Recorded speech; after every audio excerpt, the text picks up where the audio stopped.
আমরা এমন একটা দেশের দিকে যাচ্ছি যেখানে আপনি চাঁদাবাজকে চাঁদাবাজ বলতে পারবেন না। চাঁদাবাজকে চাঁদাবাজ বললে আপনার বিরুদ্ধে মামলা দেওয়া হবে।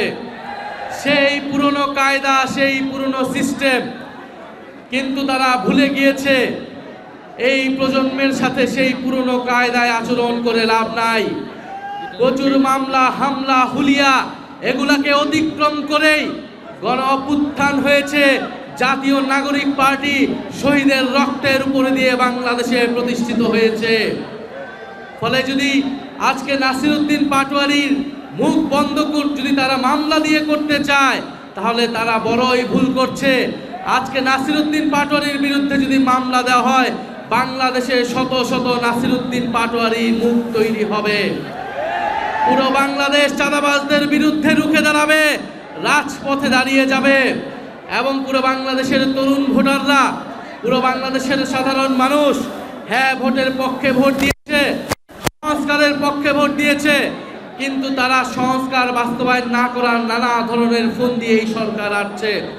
তারা গণভোটের বৈধতাকে আদালতে নিয়ে যেয়ে প্রশ্নবদ্ধ করছে আদালতকেও এবং গণভোটকেও।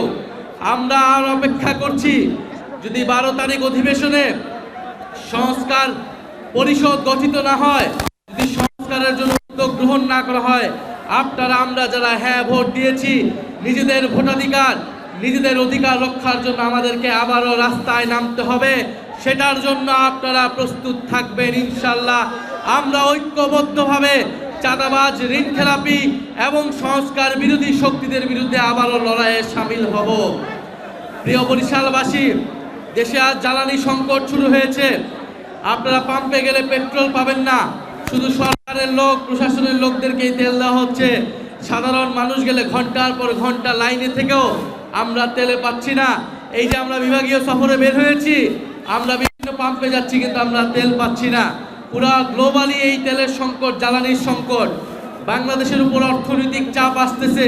সেই চাপ মোকাবেলায় যদি বাংলাদেশের জনগণ সহায়তা না করে, যদি বাংলাদেশের সকল রাজনৈতিক পক্ষ ঐক্যবদ্ধ না থাকে, বাংলাদেশ অনেক ক্রাইসিসে পড়তে যাচ্ছে। যদি সরকার মনে করে এই সকল সংকট তারা একা মোকাবেলা করবে, তাহলে তারা ভুল করছে।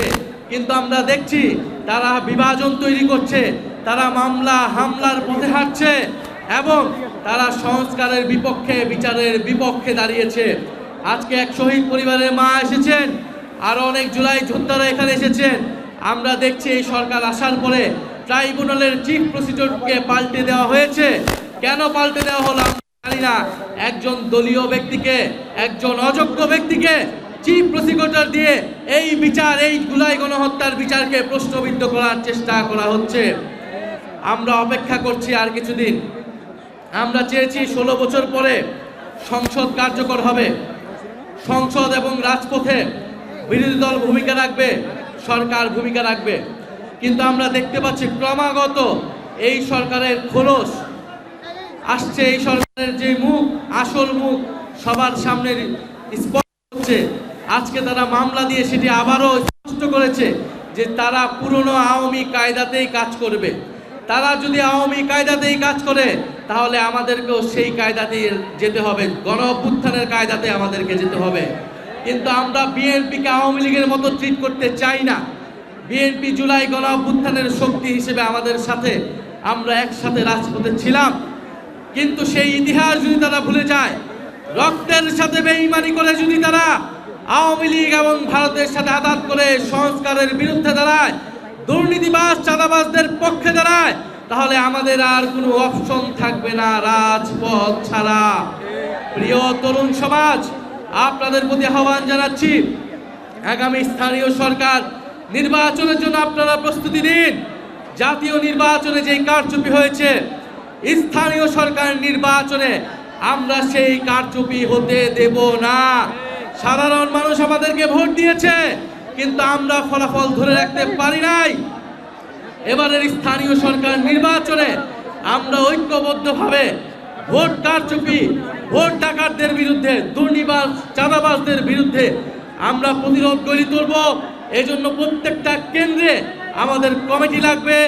আপনারা তরুণরা সেই কমিটি সংগঠন তৈরি করুন, ঐক্যবদ্ধ থাকুন। আমরা বরিশালে আবারও আসব, আমাদের যে সাংগঠনিক যাতায়াত, যেটা গত 1 বছরে আমরা ডেভেলপ করতে পারি নাই, সেটা ইনশাল্লাহ এবার তৈরি হবে। আপনারা সংগঠিত হন। আমরা স্থানীয় সরকার নির্বাচনের জন্য আমরা প্রস্তুতি নিচ্ছি এবং আপনার এলাকায় চাঁদাবাজদের বিরুদ্ধে, সন্ত্রাসী দখলদারদের বিরুদ্ধে আপনারা প্রতিরোধ তৈরি করুন। সাধারণ মানুষকে নিয়ে কোনো দল মত এনসিপি লাগবে না। আপনারা নাসিরউদ্দিন পাটোয়ারির পথ ধরে সারা বাংলাদেশে এবং সারা বরিশালে চাঁদাবাজদের বিরুদ্ধে প্রতিরোধ তৈরি করুন। সাধারণ মানুষের পাশে দাঁড়ান, লাঠি হাতে নিয়ে থাকুন। যেই দোকানে চাঁদা দিতে আসবে, দোকানদার সহ সবাইকে ঐক্যবদ্ধ করে সেই চাঁদাবাজদেরকে এলাকা ছাড়া করুন।